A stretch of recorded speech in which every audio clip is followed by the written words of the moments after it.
Stop wasting your event budget with amateurs and let me tell you how to capture moments that actually make the right people want to work with you. I'm about to compress 15 years of live event filming into one short video with 5 lessons you can use today.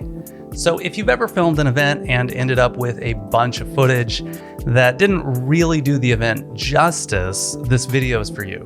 If you've hired videographers and photographers and then you felt like the results you got back were a bit underwhelming, or you are that guy or gal behind the camera looking to take things to the next level, keep listening. I've got some things I want to share with you that I think could really help.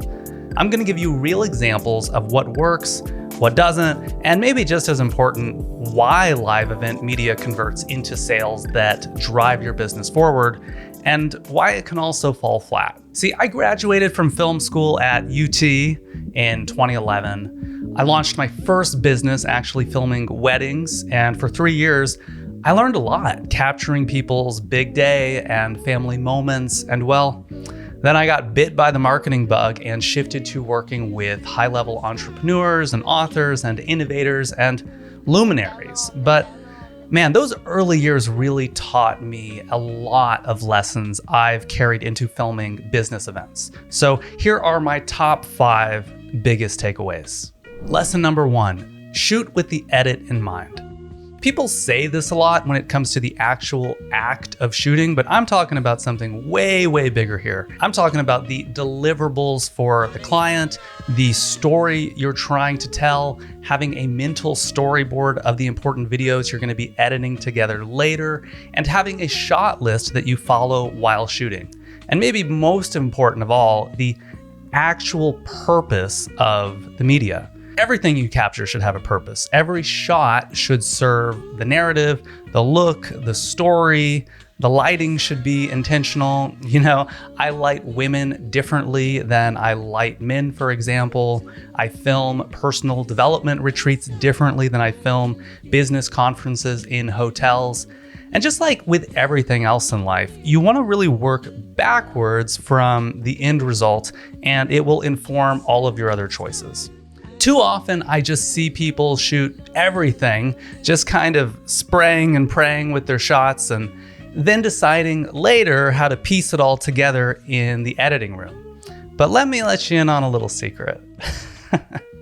There's a difference between being a good videographer, like showing up prepared with a vision, and looking like a good videographer. That could mean always looking busy and shooting every moment and running around. But the truth is you really don't want to overshoot events because this will only slow down your editing workflow.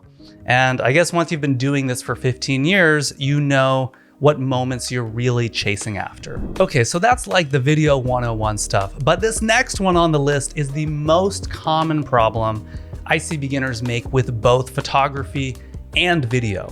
But first, who am I? Well, my name is Chris Van Loan II, and I run Luminary Media, a media agency in Austin, Texas that helps entrepreneurs tell their stories, capture attention, build authority online, and actually convert their ideal customers. It's a production agency that actually understands marketing, and on this channel, I talk about all things media and entrepreneurship. So if you're not already following, please subscribe to the channel, like the video, and let's keep it moving. Okay, lesson number 2, wide shots and close-ups. Okay, so here's the deal.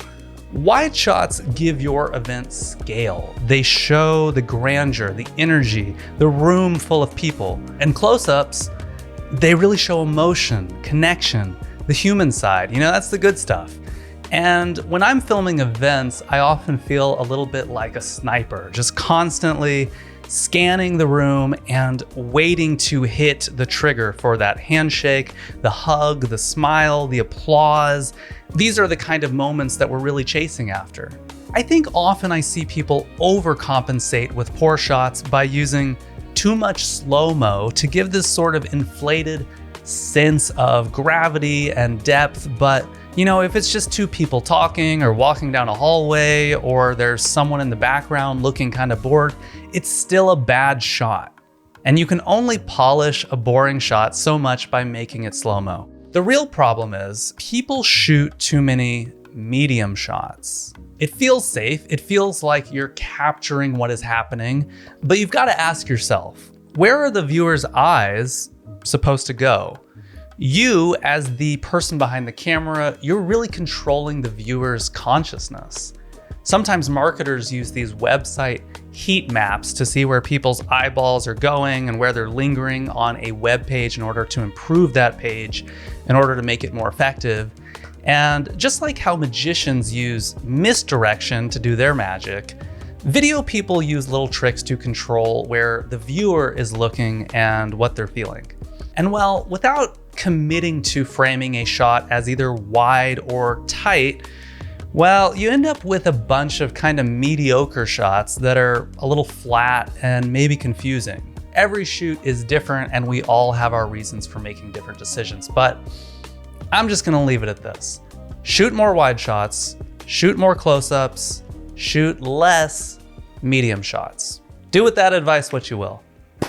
But that's just framing and shot composition. Let's zoom out a bit and talk more about live event shooting more generally. Lesson number 3, improvisation is everything. I used to work at an agency from 2015 to 2018 where we had a big studio with different colored backdrops and quick lighting setups all over the ceiling. And what's great about studio shoots and home shoots and scripted teleprompter shoots like I'm actually doing right now, or even interview work, right, is that you have complete control. You have total control over everything. And with live events, you don't. There may be a schedule and you may get a very detailed itinerary, but things will go wrong. Sometimes you really have to be like a ninja or a fly on the wall and not draw attention to yourself. And then you have to flip and be the exact opposite, put on your director hat, tell people what to do, control the crowd, take a group shot of 200 people, ask people for testimonials, and you have to be kind and present and competent and calm and direct. This ability to adapt and to be prepared, I think that's what really separates a good shooter from a great shooter. And well, to be honest, it's kind of funny, but this is part of what my clients are actually paying me for, but they don't always realize it, or it isn't always stated explicitly. They might just say that I'm reliable. So every single shoot I do, I have a backup camera, backup lenses, backup microphones, backup lights, backup SD cards, and I'm really planning for every contingency that could show up. And it's only when you're truly prepared for everything that could go wrong with the event itself and technically with gear that you can deviate from the planned shot list and be creative, be an artist, capture real moments of live human interaction. It reminds me of a quote I heard this week on the Tim Ferriss show, actually, from Dwight D. Eisenhower. Plans are worthless, but planning is everything. This seems like a paradox, but it's really the act of planning that sharpens your awareness, prepares you to adapt, and when those crazy live event moments happen, allow you to stay feeling calm. You know, that's actually a good segue into my next point here, which is lesson number 4. What do you want people to feel? Now we're getting into human psychology. Your job isn't just to capture events, it's to make people feel something. And when I work with clients to sell high-ticket events and masterminds, I'm thinking about how I can get people to take action, want to join community, and move past their limiting beliefs.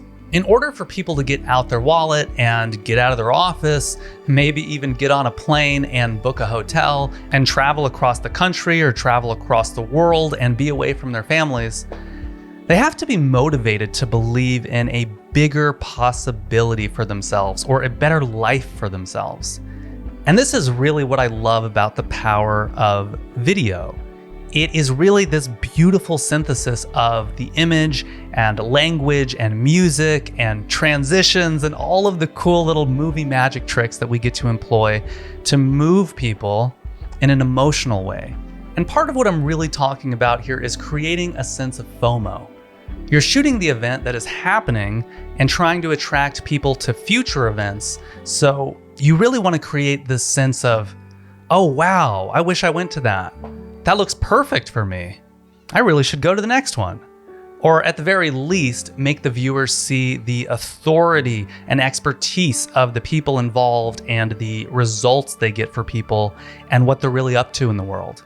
So let me give you an example with this Four Rooms Mastermind event highlight video I put together. This is a personal development, high-end business mastermind for 7, 8, and 9-figure entrepreneurs who are looking to grow to the next level. The backbone structure of this 3-minute highlight video is all of the member testimonials, and then you lay a bunch of relevant B-roll shots on top of what is being talked about to illustrate that point and show people. And in this video, it's broken down into the first third is who is the founder of this business mastermind and what is the purpose of this group.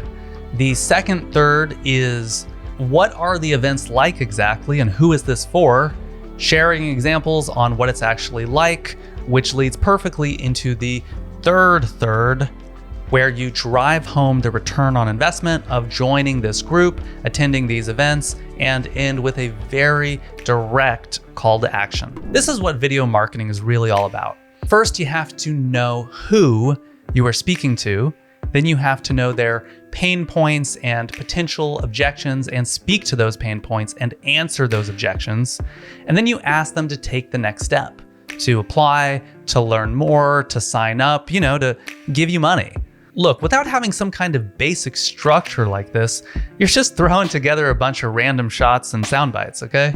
So remember, this is a really good question in pre-production, in production, and post-production. It's, what do I really want my audience to feel when they watch this? That one question can really help move a lot of things forward. And the final thing I want to say here in this video is lesson number 5. Filming live events is a craft. I hope you're starting to pick up what I've been putting down here in this whole video, which is that you never really finish learning. What I love about shooting live events is that it is this perfect blend of both the technical and the creative that just lights my brain up in the right way. And you never really reach the peak or the summit of perfection. On the one hand, you have to understand aperture and shutter speed and framing and lighting and have a lot of attention to detail on everything. But you also get to capture real, beautiful moments of human interaction, going through these peak experiences where people are learning and growing, and you get to lean on your taste and intuition and creativity. So if live events are something you want to devote your life to, well, this rabbit hole goes almost infinitely deep, and there's always something new. There's really no ceiling to mastery. You just keep shooting and learning. All right, well, let's wrap this up so I can get back to client work over here. If you take anything at all from this, here it is. The footage you capture is only as good as the bigger story that you're trying to tell, the emotions you want to evoke, and the craft you're willing to keep working on. Plan your shots, shoot with intent, improvise when needed, shape the emotions, and keep going. And if you're looking to hire a media team, bring up some of these ideas. Tell them how you want your personal brand and company brand represented to the world and what story you're trying to tell.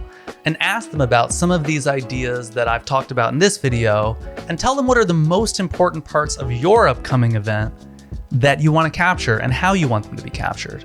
Or, hey, if you want to just hire me, go to luminarymedia.co and use the contact form to tell me about your event coming up, and let's see if it's a good fit to work together. All right, if you found this video helpful, hit that like button and subscribe to the channel. It really does make a huge difference. I post insights like this regularly to entrepreneurs, content creators, marketers, and free thinkers who just want a little bit more out of life. Until next time, be just a little bit kinder than necessary to yourself and others, and I'll see you on the next one.